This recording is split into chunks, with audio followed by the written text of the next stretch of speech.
শীতের লোভনীয় খাবার কথা মনে পড়লে প্রথমে মাথায় আসে জয়নগরের মোয়া। আর এই জয়নগরের মোয়া যদি আপনি আপনার নিজের হাতে নিজের বাড়িতে তৈরি করে ফেলেন তাহলে কেমন হবে বলুন তো। মোয়া সাধারণত কিনেই খাওয়া হয়। এদিকে শীতের দুপুরে জয়নগরের স্পেশাল ও বিখ্যাত মোয়ার স্বাদ প্রতি বছর নেওয়া চাই। ওদের মধ্যে গুড় আর চিনি দিয়ে একটা মোয়ার পাক বানিয়ে নেওয়া হয়। পাকটা বানানোর পরে কিছুক্ষণ ঠান্ডা হওয়ার পরে ওর মধ্যে অনেক কিলো ধানের খই দিয়ে পাকটাকে ভালো করে মেশানো হয়। মেশানোর পরে ওর মধ্যে কাজু, কিশমিশ, ঘি, এলাচ, পেস্তা, খোয়া, ক্ষীর এগুলো দিয়ে পাকটাকে প্রস্তুত। এইভাবে তোমার মোয়া বানানো হলো। মুরগি ও গুড়কে একসঙ্গে জাল দিয়ে নরম পাকের গোল বানিয়ে এক অসাধারণ স্বাদের মিষ্টি তৈরি হয় এই শীতের মরশুমে। কখনো খোয়া ক্ষীর দিয়ে তৈরি হয় মোয়া। পশ্চিমবঙ্গের দক্ষিণ ২৪ পরগনার জয়নগর শহরে এই স্পেশাল মিষ্টিটি তৈরি হয় বলে এই মোয়ার নাম হয়ে গিয়েছে জয়নগরের মোয়া। মানে মোয়াটাকে কিভাবে তৈরি করেন? কাঁচি দিয়ে মোয়াটা মাখিয়ে নিই, তারপরে হাতে ভিজিয়ে মোয়াটা গোল গোল করে বানানো।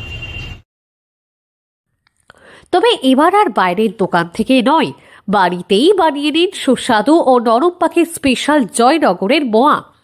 কিন্তু কিভাবে তৈরি হয় জিভে জলানা জয়নগরের মোয়া জানেন? চলুন জেনে নেওয়া যাক সেই স্পেশাল উপকরণ।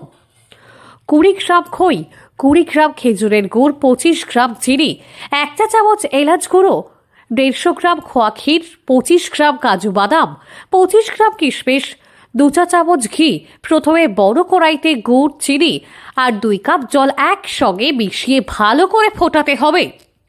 এবার এই ৩টি উপকরণ ফুটে গাঢ় হয়ে গেলে তার থেকে অল্প পাক আলাদা তুলে রেখে দিতে হবে। এবার কড়াইতে বাকি পাক ঠান্ডা হলে তাতে খই মিশিয়ে দিন ভালো করে। পুরো খইটা ভালো করে মিশিয়ে প্রায় ২০ মিনিট ঢাকা দিয়ে রেখে দিতে হবে। এবার কড়াইতে বাকি পাক ঠান্ডা হলে তাতে খই মিশিয়ে দিন ভালো করে। পুরো খইটা ভালো করে মিশিয়ে প্রায় ২০ মিনিট ঢাকা দিয়ে রেখে দিতে হবে। এবার ঢাকনা খুলে তাতে গ্রেট করা খোয়া ক্ষীর, কাজু বাদামের টুকরো, ঘি, কিশমিশ দিয়ে ভালো করে মেখে দিতে হবে। এবার তুলে রাখা গুড়ের পাক অল্প অল্প করে দিয়ে ফের মিশ্রণটি আবার ভালো করে তৈরি করুন। ভালো করে সব উপকরণ একসঙ্গে মাখা হয়ে গেলে অল্প অল্প নিয়ে ২ হাতে লাড্ডুর মতো গোল করে মোয়া বানিয়ে নিন। এরপর মোয়াগুলি একটি প্লেটে সাজিয়ে তার উপর খোয়া ক্ষীর ও কাজু বাদাম গুঁড়ো দিয়ে ছড়িয়ে দিন। প্রতিটি মোয়ার উপর একটি করে কিশমিশ দিয়ে সাজিয়ে রাখুন। অতিথি এলে তাকে বাড়ির তৈরি মোয়া দিয়ে পরিবেশন করুন। দক্ষিণ ২৪ পরগনার জয়নগর থেকে সুমন সাহার রিপোর্ট, লোকাল ১৮ বাংলা।